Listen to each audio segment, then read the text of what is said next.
Okay. Hi, everybody.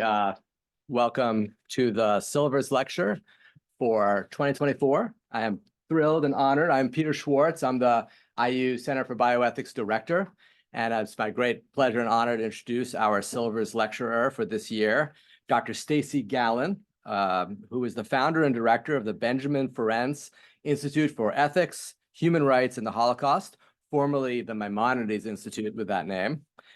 She received her doctorate in medical humanities in 2012, and since then has been a leading scholar and educator in the area of bioethics and the Holocaust. Most recently, she published a book as editor called Bioethics and the Holocaust, a comprehensive study in how the Holocaust continues to shape the ethics of health, medicine, and human rights. That book is available for free by download. You can download it at your seat. If you want a physical copy, it's $120, which means it's very valuable. So you know.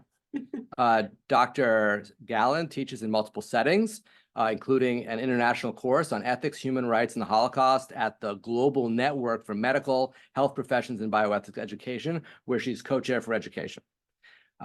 She also recently founded Athletes Against Anti-Semitism and Discrimination about a year ago as a way to engage athletes in this important work.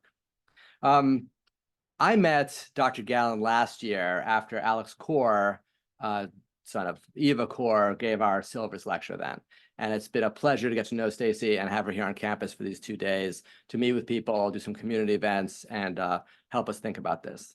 This is a perfect speaker for the Silvers lecture. The Silvers Lectureship in Holocaust, Genocide, and Contemporary Bioethics started about 5 years ago, thanks to a generous gift from Bill Silvers, who's with us online. The purpose is to support this kind of work, to have space to think about the history of the Holocaust and other genocides, and to think about the impact on our position on bioethics, the best way to actually practice medicine, best way to teach students, and the best way to move forward in a world that is marred by murder and other atrocities. So with no further ado, I will step aside for Dr. Gallen to talk to us about the value of bioethics and the Holocaust for medical education. One word of organization, we'll go ahead and let her speak, and then we have people online. We'll be taking their questions by text and offer them verbally. Anybody in the room, of course, is welcome to discuss as well. Dr. Gallen. Thank you very much, Dr. Schwartz. Hello, everyone. Thank you very much for having me here today. It is an honor. Thank you to Bill Silvers for all the important work that he has done in this field and for establishing this lectureship. Thank you to Dr. Schwartz. Thank you to everyone here at IU for having me. It is an honor and a pleasure to speak about this very important topic. This is a topic that I think has been very important and I think continues to gain importance and relevance. So, okay, we're going to see if I can get the, yep. All right. So, every human being has equal value, right? Let's just start right there from that assumption that I would hope everybody in the field of healthcare believes. I would also hope that really this is a belief that's at the core of society as well, right? Every human being has equal value. But under the Nazi regime, this belief was replaced with a hierarchy of human life in which some people were valued more than others based on their worth to society, and some were not worthy of living at all. Okay, so it seems, right, when you get into the field of healthcare, like this would be a very basic assumption. Every human being has equal value. So the question then becomes, how do we get from point A, every human being has equal value, to, I will call it point Z, where we have doctors, people who are trained to heal, to help the sick and the vulnerable, where these people become murderers. Not only do they not think that every human being has equal value, they believe that there are some human beings whose lives are unworthy of living. How do physicians become instrumental in the labeling of people as being physically, mentally, or racially inferior? How does that happen? That's the story that we're going to tell today. Okay, so before we tell that story, I think there's a few myths that come along with the idea of Nazi medicine and Nazi doctors. A lot of people believe that these doctors weren't great doctors, right? They probably weren't the best. They were incompetent, or they were mad, right? There's a famous book, When Doctors Went Mad. Or that they didn't do this voluntarily. They were coerced. How could they possibly have any type of ethics? Obviously, Nazi Germany had to have been a place void of any ethics. There are a few bad apples that ruined the bunch.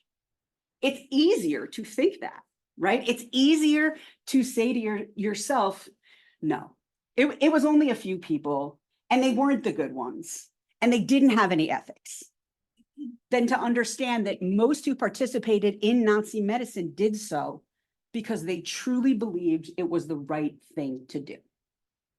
Because if you understand that, then we have to ask ourselves, how do we reconcile this with the Hippocratic tradition and our understanding of the role of healthcare professionals?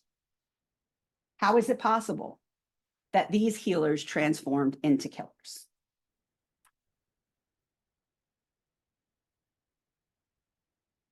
So there is a physician by the name of Matt Winia. He does a lot of great work in this field. He was recently interviewed by the AMA, and he said, it's important to know this history and not just see it as these are monsters. They did something that's inconceivable. No one I know could ever do that. Seeing the path all the way from here to there is vital, because it's early on this path when you have the greatest opportunity to say, as a community of professionals, we won't do that. We will never know what would have happened if the German medical community had said, no, we will not kill disabled people. That's not what we do. Okay. And Matt said this recently, just a couple of months ago, but it echoes what was said by Andrew Ivy, Dr. Andrew Ivy, when he testified for the prosecution in the doctor's trial at Nuremberg after the Holocaust took place. And he said, had the profession taken a strong stand against the mass killing of sick Germans before the war, it is conceivable that the entire idea and technique of death factories for genocide would not have materialized. So when I talk about this topic, most people assume that I'm going to speak about Mengele and the experiments. But when we talk about this, as I said, when you understand it as a story from start to finish, you learn it didn't start with the Jews and it didn't start with Mengele.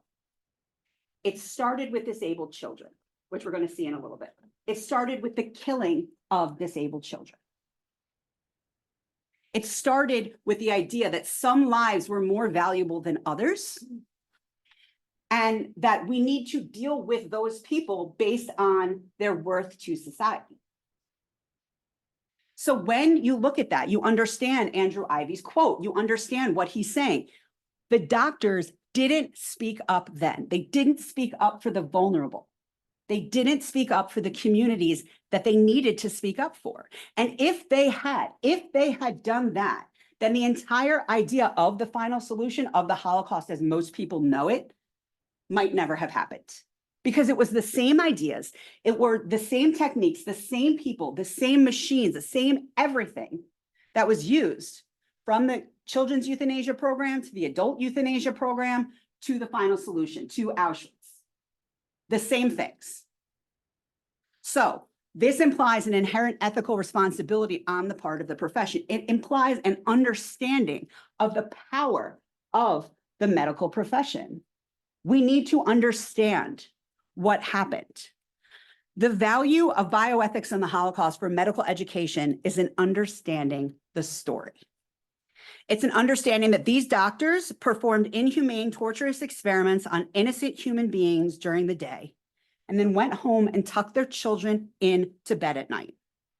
It's a knowing that they sat in rooms just like this one, and they listened to mandatory ethics lectures and then determined as a collective group that it was morally permissible to kill disabled children. It's in questioning how doctors who took an oath to heal transformed into murderers. It's in questioning if there is something unique about the medical profession that lends itself to moral vulnerabilities. And most importantly, it's about questioning how you can use these lessons to better understand your responsibilities in this room, in this building, in healthcare, and also in society. So if you take one piece of advice away from this presentation today, it's this. Keep questioning. Keep questioning. Because as long as it's done respectfully, it is your right. It is your responsibility to know why things are happening, not just within the medical setting, but in general. Questioning prevents complacency. That's what Dr. Ivy was saying. It encourages accountability. It builds knowledge and moral character. It keeps everyone honest and transparent and prevents the abuse of power. This goes a long way towards building trust, something that is essential in the physician-patient relationship, and I would argue in society as a whole right now. Oops. All right, we're going to try this. Okay. So the value of bioethics in the Holocaust for medical education: understand the story, seek the relevance, and ask questions. Key features of Nazi medicine. Nazi health programs were portrayed as population health interventions based on medical ethics. This was part of the German medical education curriculum from 1939 to 1945. So German medical education, best in the world, okay? From 1939 to 1945, the opposite of a lack of medical education. Germany was one of the first countries to have a mandatory course in medical ethics, but here are the differences, right? The question has often been asked, what was the difference between the US, which had mandatory sterilization, and Germany? Well, here's one of the answers. A key principle was that the Volk, the nation of Germany, was considered a living, breathing organism with its own health and hygiene that should be prioritized above all else. And the key here is individuals were viewed as parts of a whole, productive members of society only if they could benefit the Volk. So individual rights were not important. Individual rights were only important. It was only important to care for the individual if that person was of value to the Volk, if that person could benefit the Volk. So this very important paradigm shift from caring for the individual to caring for society. That's what was taught in German medical education. You don't care for the individual, you care for the Volk. Your responsibility is not to the individual, your responsibility is to the Volk. That is a huge, huge paradigm shift in medicine, right? If you're a physician, you are told your responsibility is not the individual, your responsibility is the Volk. And that's the difference between the United States and Germany. Because in Germany, you could, in the United States, you could say, oh, well, we're sterilizing people. Yeah, it's a public health program. But the United States stopped short of euthanizing people because the United States never had as its main patient, as its main responsibility, the health and well-being of the country. And Germany did. So Germany took things further as a result. So we've got a rise in international eugenics. Here's the science. Here's where it starts, okay? Eugenics was a term coined around 1880 by British scientist Francis Galton as a way to further evolution, especially that of our human race. So this starts, we've got Great Britain, we've got the US, it's an international movement. We're going to use science to counter racial, biological, and societal degeneration. There's a fear that all of these factors are contributing to degeneration all over the world, okay? Poor nutrition, alcoholism, sexually transmitted diseases, immigration, the mixing of races, and counter-selective health measures. So caring for these people who are degenerates, they're not fit, they're the poor quality humans, okay, is leading to this degeneration. So we got to do something about that. Why? Because the tools exist. And if the tools exist to create a better society, why wouldn't you use them? That's the scientific understanding, okay? So on March 9th, 1907, congratulations, Indiana proves the first eugenic sterilization law in the United States. making, yep, I mean, like, I'm from New Jersey, so, you know, it's okay, don't worry, because I'd say, like, you know, we've got nothing great going on here either. Making sterilization mandatory for, quote, criminals, idiots, rapists, and imbeciles in state custody, okay?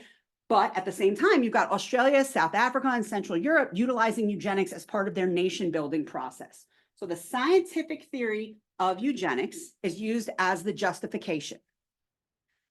But how are you going to do it? How is science going to do it? They need medicine, right? They need medicine to figure out forced sterilization. And there's a whole talk for a long time about the different forced sterilization procedures that medicine figures out how to be most efficient in doing this, which of course does not take into consideration caring for the individual patient at all. It takes into consideration efficiency, and it takes into consideration what is the best way to sterilize as many people as possible. And in Germany, Alfred Plotz introduces the term race hygiene, which is a slight offshoot of eugenics. This becomes the foundation for National Socialism, to be known as applied biology. Okay, so again, you've got science, now you've got medicine. Germany needs to be purged of any non-Aryan genetically and racially inferior elements that were infecting the Volk. Notice the language, notice the use of language, the medicalized language. People who are not Aryan, who are genetically inferior, who are racially inferior, they're infecting the Volk. So what do? If you have the body politic, right? You have the Volk is being infected, you have to cure it. The doctors have to cure it. They are the biological soldiers, and they have to cure Germany. And how are they going to do that? They have to rid it by any means necessary. They have to remove the agents of disease. So people had different value to society based on their biological or genetic composition and should be treated as such. Only the fit should be able to reproduce, and those who aren't fit should be sterilized. So you have this political goal of creating a stronger nation, which should be achieved by scientific and medical means. So the medicalization of society, politicization of medicine, you start seeing how all of this is coming together. The union of science, medicine, law, politics, media, because this is being spread by the propaganda machine, which was large in Germany, as we know, unique. We see something now, I would say what we see now is similar in terms of social media and the way in which lies and mistruths can be spread very quickly. We see the same thing, okay? We have all of these systems of power coming together to spread the message that certain people are worth more to society than others based on an accepted scientific theory. So your regular layperson is likely to believe this because science says it's true. Science says it's true. It's in textbooks, it's in advertisements, it's in magazines, and it's all backed by science and medicine. So why wouldn't I believe it? Politicization of medicine. So now things are getting really scary because now we're combining politics and medicine and we're putting it into law, okay? We're codifying it. July 14th, 1933, the law for the prevention of hereditarily diseased offspring. Forced sterilization on eugenic grounds. 4, you can read the list, but I would encourage you to focus on the last one, congenital feeble-mindedness, because 50 to 60% of all sterilizations fell under that category.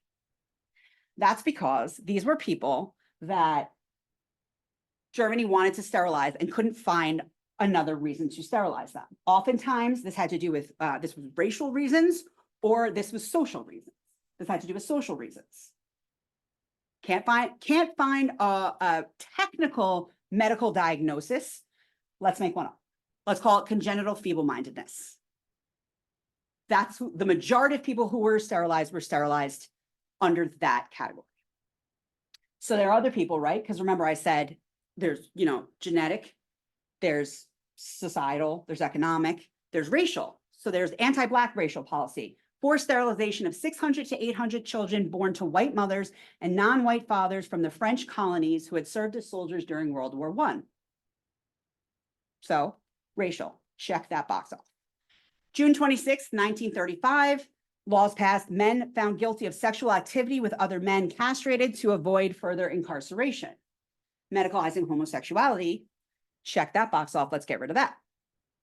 Science provided the justification for the creation of public health programs to address societal problems. We're medicalizing societal problems: poverty, prostitution, crime, drugs, spread of sexually transmitted diseases. All of these people are now being put into a category called asocials, okay? And we're going to put this into a category, and we're going to do whatever we can to separate these people out because they are not part of the fit, more productive group. They are not going to help Germany reach the greatness that it had achieved prior to World War I, prior to the defeat in World War I.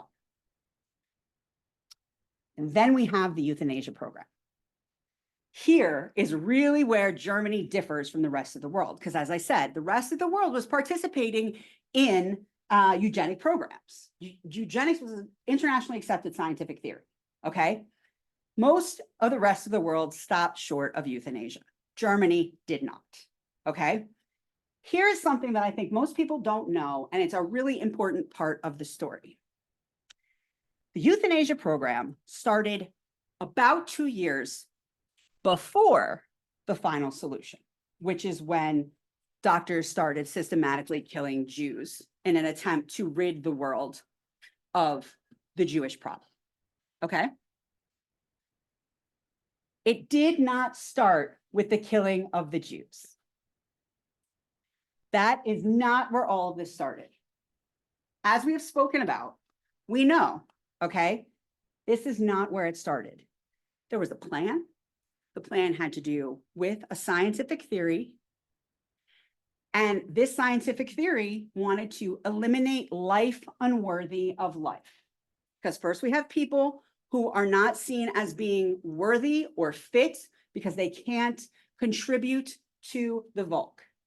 But now, that's great in terms of the future. How are we going to protect the future? But those people still existed in Germany. So what were they going to do about the people who existed in Germany?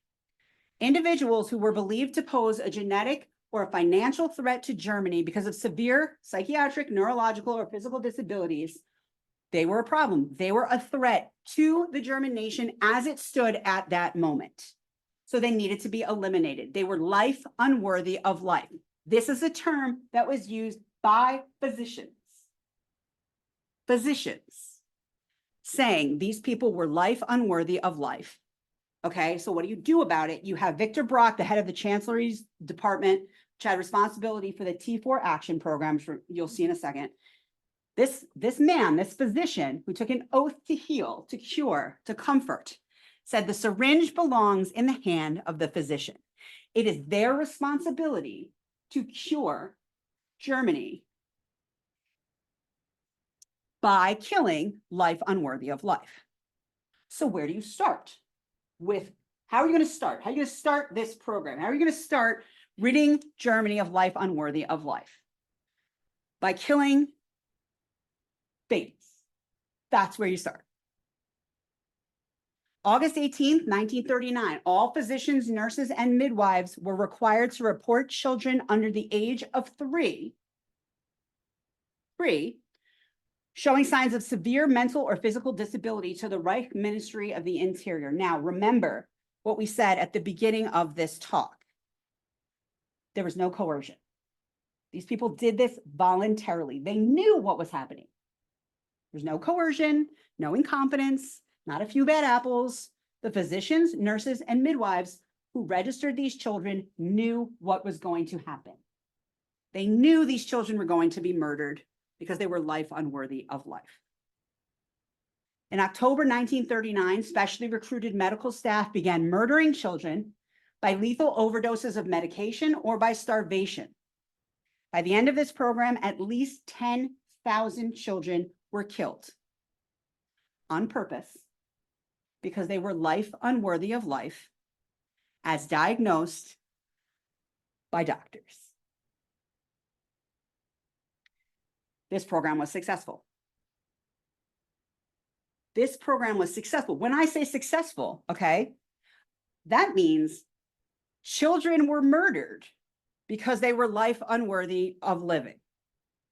So the program was expanded to include adults. Now, how do you define if an adult is life unworthy of living? Go back up to that second bullet point, if they cannot contribute to the bulk, right? Because that's how we've been describing this and defining this thus far.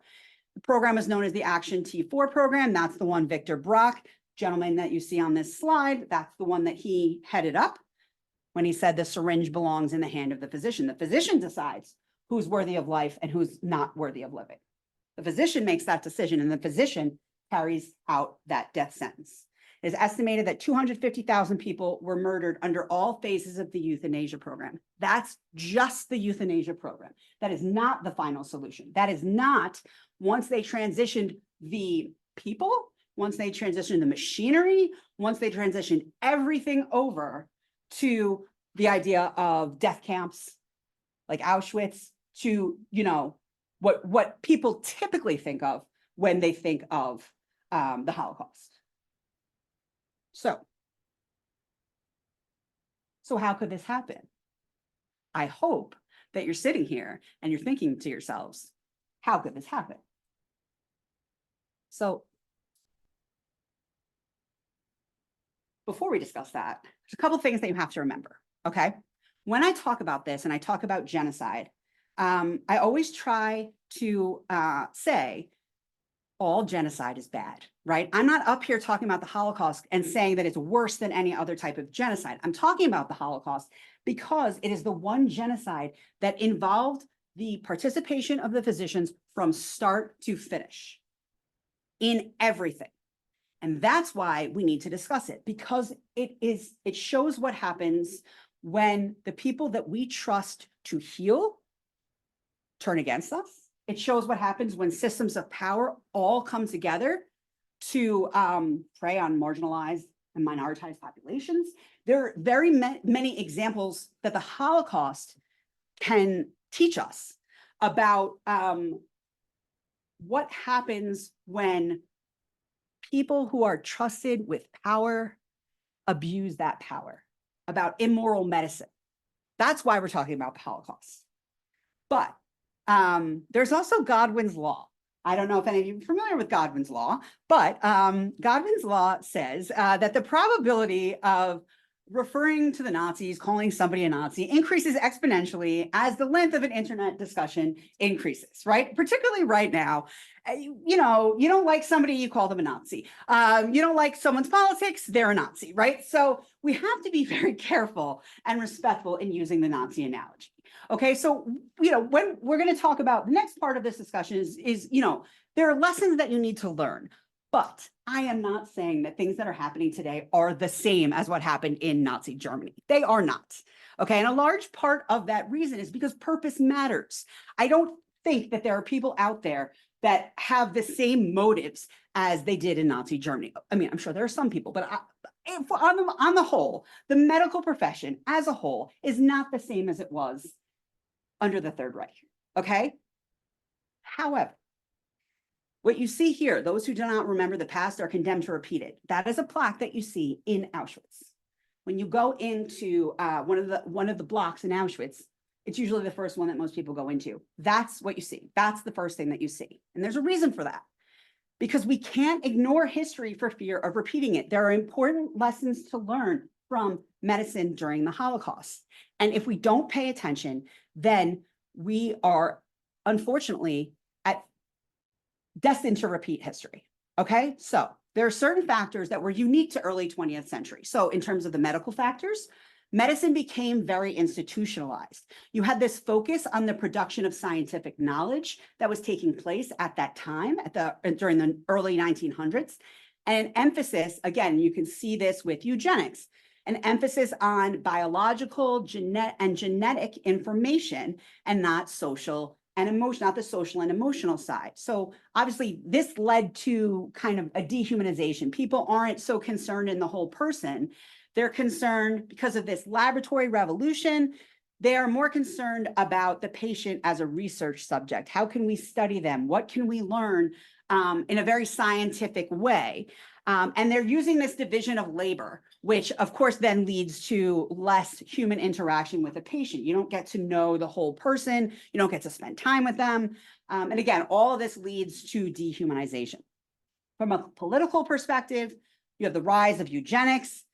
Obviously, in Nazi Germany, you have National Socialism as applied biology. Medicalization becomes the answer for all societal problems. And when you have medicalization, and we've seen this, Thomas Zaz, who is a famous psychiatrist or anti-psychiatrist, depending on how you choose to define him, this is something that he's spoken about as well. So you're taking all of these problems and you're saying there's a medical answer for all of society's problems. National Socialism prioritizes the collective interest of society ahead of the individual. Again, leading to dehumanization, advancement of science is placed over the health of the individual, and physicians become agents of the state. They become biological soldiers, right? They reach great heights under National Socialism. I mean, I think one might argue that physicians are already held in great esteem. They were always held in great esteem, but Hitler tells them, you National Socialist doctors, I could not do without you, not for a single day, not for a single hour. If not for you, if you fail, then all is lost. That is what Hitler tells a group of doctors. So you see all of this coming together, and that is obviously unique to early 20th century. But we still have the issue of, didn't anybody say to themselves, this seems wrong? Didn't anybody say to themselves, wait a minute, I'm a doctor and I should be caring for the individual? Don't any type of universal values exist? Because if we look back at the history of bioethics and the Holocaust, one thing that it shows us is that as a society and within healthcare, our core values, or what we think our core values are fragile. They can be manipulated. So we need to check them. We need to constantly reevaluate them. We need to have conversations like this. We need to reinforce them, and we need to protect them in the context of the world we live in right now. Because there are always going to be external factors that influence us. We don't live in a vacuum. And what we saw during Nazi Germany is, if you have particular situations, if you have a set of political, social, economic, and cultural forces that come together, they can impact even what we think are our core ethical values. In Nazi Germany, they came together in such a way to manipulate medical ethics to become a tool of the state, and they became the foundation to advance a racist, eugenic agenda that led to the murder of millions of people. So why do we have to sit in a room like this? Why is it so important that we sit in a room like this and have these discussions? Because somebody needs to make sure that we remain committed to protecting the health, the well-being, and the human dignity of all individuals. And I go back to Andrew Ivy's quote, nobody did that. Everybody dropped the ball. Everybody dropped the ball, right? From the top, from the people in charge. If you look at, the people who were seen as, the top doctors, whether it's Paul Brandt, you want to say it was Joseph Mengele, whoever you want to say it was, all the way down to the individual practitioners, everybody dropped the ball when it came to ethics. They were teaching ethics. It's not that they weren't teaching ethics, that they were ignoring ethics, but they weren't having the important conversations that we needed to have. They were not checking in terms of the world we live in. Ethics is not static. We need to pay attention to that. And we need to pay attention to the fact that when Hitler stood there and announced very loudly that you doctors are the most important people that there are, there is a power that comes along with the profession. But that means there's a responsibility that comes along with this profession. And sometimes it can seem like there's not enough time to fit everything in. You need to make the time, because an abuse of power on this level was unprecedented, but that doesn't mean that it can't happen in other ways. This is an extreme example, obviously, but that doesn't mean that it can't happen in other ways when we forget what the main responsibility of medicine is. It is to protect the health, well-being, and human dignity of all individuals. Okay, COVID-19 is an example. Okay, now again, remember what I said. Okay, not the same purpose, not the same as Nazi Germany. I just want to say that now so everybody doesn't bombard me with questions. Okay, in times of war or economic crisis, things can happen that otherwise, in times of peace or economic stability, would never be tolerated. We saw this, obviously, with the National Socialist Party. They used wartime as an excuse to shift the medical paradigm. All right, the euthanasia that we were talking about before, that was one of the few actual decrees that Hitler wrote down on a piece of paper, okay, because he needed to make sure that the doctors were covered. They wanted to make sure they were covered, but he backdated it. The program started October 1st, 1939. He backdated it to September 1st, 1939 to coincide with the start of war, because in times of war or economic crisis, things can happen that otherwise in times of peace or economic stability would never be tolerated, okay? It's important to understand that that can happen. So COVID-19, another time of crisis, right? So what do we see? Debates, the allocation of scarce resources. Who should be favored if there are not enough life-sustaining supplies for everybody? So we see age proposed as exclusionary criterion, but that provides a subtle message about the way in which society devalues the elderly population, particularly in Italy. This happened. Italy is the first place that this happened. The Society of Anesthesiologists puts that out there. Guess what? Over 60% of Italy's population would not have met that criteria. Then the crisis passes. 60% of Italy's population is like, hey, I remember that you did that. I still remember that you said that I was not worthy of receiving the resources that I would have needed. Okay, comorbidities like diabetes and heart disease, those outcomes typically are affected by equity and access to care. If people can get the access to care, lifelong access to care that they need, typically they do better, okay? Now they're proposed as exclusionary criteria, but if these people live in places where they are unable to get the continued care that they need, then they're probably not going to do as well overall. And if they get COVID, or if they got COVID, they probably would have had worse outcomes. The Office of Civil Rights within the U.S. Department of Health and Human Services had to issue a bulletin after 2 states, Alabama and Pennsylvania, so congratulations, you're not on this one, good work, were found to have intellectual disabilities among the criteria for allocation of resources. You could not get a ventilator if you had intellectual disabilities. This was like a couple of years ago, okay? Still on the books. So look, I'm not saying I have the way to solve this issue. I'm not trying to say that. And obviously we needed guidelines.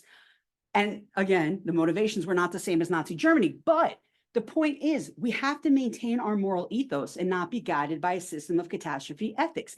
Ethics need to focus on protecting the individual. We need to work on that. And all of a sudden a crisis comes along and we're like, oh my gosh, what do we do? Let's throw it out the window. We have to figure out what do we do? What's in the best interest? In this case also, physicians are being tasked with prioritizing the good of the many over the good of the individual. Well, if we had been having these conversations, perhaps those conversations would have been, perhaps this conversation around COVID and allocating scarce resources would have gone a little bit better, would have gone a little bit smoother, because we would have understood what our responsibility actually is to the individual, right? So there's an example, right? This is also an extreme example. Extreme examples happen, they do. But if you want to say, well, let's not talk about extreme examples, okay. Every day, doctors are being asked and answered the same question, right? Who shall live? Who shall die? Who belongs to the community entitled to our protection? Killing, letting die, helping to die, using the dead. These are questions that come up in research. They're questions that come up beginning of life, end of life care, healthcare equity, global healthcare. Then and now, the goal is to produce healthier human beings and perhaps a better quality of human being. Why? Because we have the technology, but just because we can, does that mean we should? Just because something is legal does not make it ethical. Everything those doctors did in Germany was legal under German law. Doesn't mean it was legal under what we would consider to be global law or international law, right? And it doesn't mean that it was ethical. So we have to be guided by our own internal moral compass. We talk about moral vulnerabilities of physicians. Is there something specific to actually being a physician, right? So hierarchy, you're taught to do what your superior tells you without question, even if it feels wrong. Again, Nazi doctors, they were called biological soldiers. So when is conscientious objection permissible? And when is it required? When do you break that hierarchy? When do you go against it? Because something doesn't feel right to you. So when do you question that? Goes back to what I was saying before about the importance of questioning. License to sin. If a physician cuts off a person's leg to save her life in the operating room, that's heroic. If a civilian cuts off someone's leg randomly in the grocery store, that's illegal, okay? As I said, there is a great, great power that comes with being a physician. But there is also a propensity for abuse of that power. And that needs to be understood. When you put that white coat on, right? The first time someone puts that white coat on, that white coat ceremony is important because you have to understand what comes along with that white coat. Yes, you have the ability to save a life, but you also have the ability to go in other directions as well. Inflicting pain. Causing transient pain for the patient's benefit is required in some cases, either for diagnosis or for treatment. And it is in keeping with the bioethical principles of autonomy and beneficence, because you would theoretically have the consent of the patient. But in Nazi Germany, becoming comfortable inflicting pain to achieve benefit for the Volk without consent of or concern for the individual was a crucial step in that story, right? On that path from healer to torturer as part of the Nazi medical ethic. So are there current situations in which this may happen? I would say research is a big one we should be concerned about when we're talking about this. Clinical detachment. It's necessary to show empathy and care, right? You have to show empathy and care, but you also have to remain detached enough to prevent burnout and still remain capable of performing one's duties. So that requires a certain amount of dehumanization. But if you ask me what is the single biggest element that contributed to physicians going from healer to torturer to murderer, I will tell you is dehumanization. And you can see that here. One physician who worked at Auschwitz said, in the beginning, it was almost impossible. Afterwards, it became almost routine. So where's the balance and how do you find it? And medical terminology and euphemisms. Physicians and researchers often remove any evidence of humanity from verbal or written proceedings for the purpose of clarity, privacy, and standardization. But this can also promote dehumanization. So you say the schizophrenic or exam room 4, right? In its shorthand or, whatever you're using it for. But that can damage the doctor-patient relationship, which is really what's at the heart of medicine. So in its most extreme form, language can be used to sanitize and medicalize procedures to cover up illicit activities. So instead of saying they were murdering disabled children, Nazi doctors said they were euthanizing life unworthy of life, cleansing or disinfecting the German stock by sending them for special treatment. So again, extreme example, but just something to think about. When you're talking to a patient, it's very easy to slip from the schizophrenic if you're talking about it with a colleague, and then you're talking about it with the patient. So when we talk about current implications for bioethics in the Holocaust, I've said this before, and I will say it again, almost every bioethical debate that we currently deal with has its roots in the Holocaust. Why do we need to talk about this? For every reason that you see in front of you. Learning about bioethics and the Holocaust impacts everything you see in front of you. I could read them all, but I feel fairly confident that you all can read them all. The only one that I would highlight is the rights of people with disabilities, because I think that often doesn't get talked about. Like I said, people assume, that when we talk about the Holocaust, we're talking about the murder of the Jews, but that's not where it started. It started with the murder of people with disabilities. So I think it's very important to understand that. What lessons can we learn? I use this picture every time I lecture about the Holocaust. It is Eva Moses Core. She was a survivor of Mengeles twin experiments. She taught me to always stand up and speak out when you see injustice presence. Although she was a survivor of Mengele's twin experiments, she went back to Auschwitz. She took 100 people, educators, every year for many, many years before she passed away. She was an inspiration. She was a friend. She was a mentor. And I promised her I would continue to tell her story. And so I think we need to understand that in a post-Holocaust world, in which political, economic, and social forces are increasingly encroaching on moral decision-making, we have to use the Holocaust as the historical framework to build a new paradigm that emphasizes rehumanization, not dehumanization, that's bad, rehumanization and human dignity. We have to focus on human dignity. It's so important. And in order to do that, we have to allow physicians to ask questions if something doesn't seem right, to respectfully disagree. We're missing that, not just in medical education, but in society in general. Nobody respectfully disagrees anymore. People just yell at each other. To stand up and speak out against injustice or discrimination without fear of penalty or backlash. That's how we're going to protect patients. That's how we're going to protect physicians, people in the healthcare profession.